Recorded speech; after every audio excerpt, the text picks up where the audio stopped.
Hello guys, good evening everyone. This is Idsa Vlogger, my YouTube channel. So, ano siya? I-flex lang ako ang isurayan ko last Sunday. My D.O. So, really now, dari ko sa People Parks na. Suroy-suroy. So, ano ko siya guys? Maybe na mo nila mini fish pan. So, nice kayo. Dagan kayo siya o na fish. So, see na.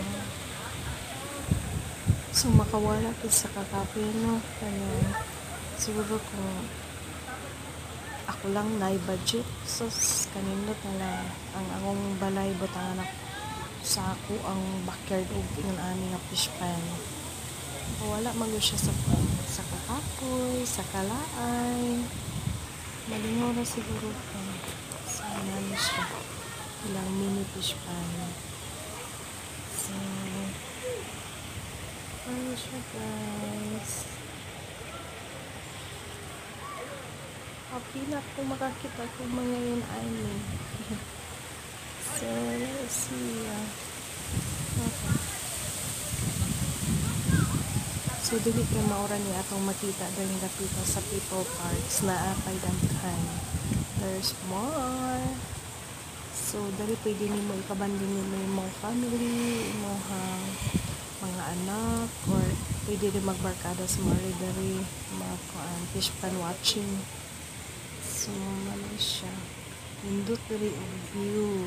So, karida dari ang People Parks kay dahil sa San Carlos City. So, for second time around ko naka-bisita dere. So, panalag sa ako makaari dere kay tagalumad ko anong ko. Dalagit nun. So, mana. Pribilisan ako nga, nakasuroy-suroy dere ng dapita. So, sa gusto mo nga dere lang ng People Parks sa San Carlos City. Thank you for watching everyone. Please like and subscribe. Thank you.